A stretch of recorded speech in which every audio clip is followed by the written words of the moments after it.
if you could have your life the way you wanted it in 3 to 5 years, if you were taking care of yourself properly, what would you want from your friendships? What would you want from your intimate relationship? How would you like to structure your family? What do you want for your career? Well, how are you going to use your time outside of your job?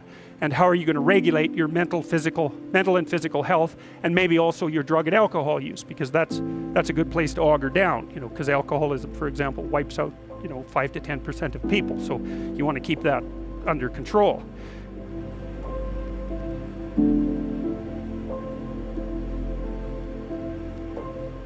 Better have a valued goal, because otherwise you can't get any positive motivation working out. And so the more valuable the goal, in principle, the more the micro processes associated with that goal start to take on a positive charge. And so what that means is, well, you get up in the morning and you're excited about the day, you're ready to go. And so as far as I can tell, what you do is you specify your long-term ideal.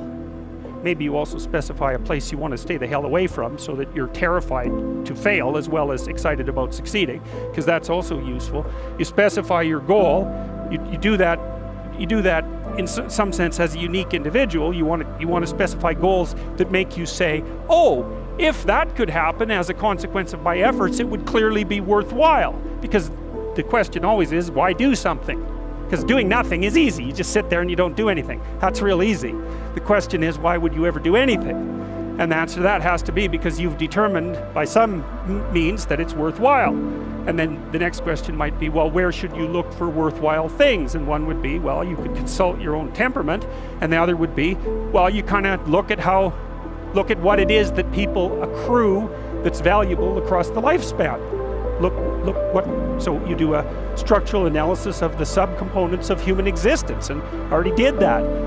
You need a family, you need friends. You don't need to have all these things, but you better have most of them. Family, friends, career, educational goals, plans for, time outside of work, attention to your mental and physical health, etc. That's what life is about. And if you don't have any of those things, well, then all you've got left is misery and suffering. So that's a bad deal for you. So once you set up that goal structure, let's say, and that's really in many ways that's what you should be doing at university. That's exactly what you should be doing, is trying to figure out who it is that you're trying to be, right? And you aim at that, and then you use everything you learn as a means of building that person that you want to be. And I really mean want to be. I don't mean should be. Even those things are going to overlap. And it's important to distinguish between those, because that's partly, and this is back down to the micro-routine analysis. So if I was saying, well, you're going to try to make yourself more industrious, okay, number one, specify your damn goals, because how are you going to hit something if you don't know what it is? That isn't going to happen. And often people won't specify their goals too, because they don't like to specify conditions for failure. So if you keep yourself all vague and foggy, which is real easy, because that's just a matter of not doing as well, then you don't know when you fail. And people might say, well, I really don't want to know when I fail, because that's painful. So I'll keep myself blind about when I fail. That's fine, except you'll fail all the time then.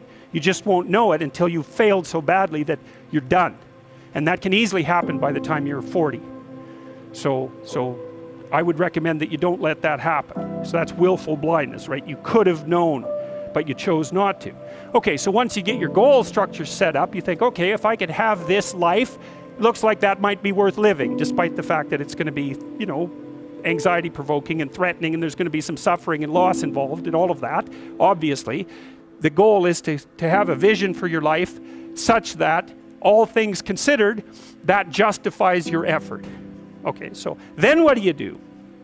Well, then you turn down to the micro-routines. It's like, okay, well, this is what I'm aiming for. How does that instantiate itself day to day, week to week, month to month? And that's where something like a schedule can be unbelievably useful. Google Calendar. It's like, make a damn schedule and stick to it. Okay, so what's the rule with the schedule? It's not a bloody prison. That's the first thing that people do wrong. They say, well, I don't like to follow a schedule. It's like, well, what kind of schedule are you setting up? Well, I have to do this, then I have to do this, then I have to do this, and then I just go play video games, because who wants to do all these things that I have to do? It's like, wrong. Set the damn schedule up so that you have the day you want. That's the trick. It's like, okay, I've got tomorrow. If I was going to set it up so it was the best possible day I could have, practically speaking, what would it look like? Well, then you schedule that. And obviously there's a bit of responsibility that's going to go along with that, because if you have any sense, one of the things that you're going to insist upon is that at the end of the day, you're not in worse shape than you were than at the beginning of the day, right? Because that's a stupid day.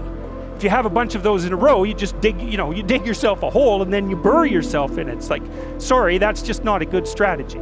It's a bad strategy. So maybe 20% of your day has to be responsibility and obligation, or maybe it's more than that, depending on how far behind you are. But even that, you can ask yourself, okay, well, I've got these responsibilities. I have to schedule the damn things in. What's the right ratio of responsibility to reward?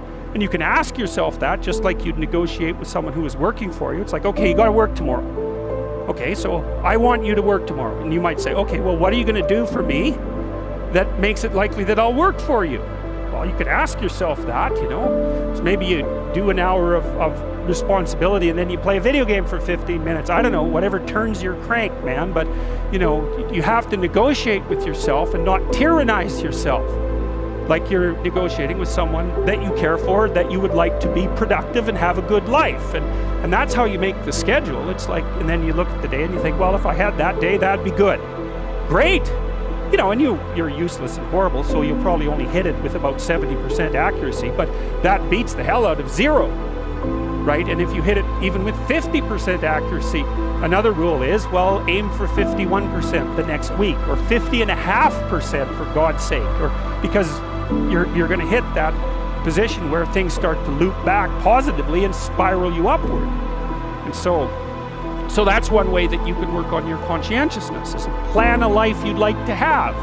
And you do that partly by referring to social norms. That's more or less rescuing your father from the belly of the whale. But the other way you do that is by having a little conversation with yourself about, as if you don't really know who you are, because you know what you like. You won't do what you're told. You won't do what you tell yourself to do. You must have noticed that. It's like you're a bad employee and a worse boss, and both of those work, for you. You don't know what you want to do, and then when you tell yourself what to do, you don't do it anyways. You should fire yourself and find someone else to be. But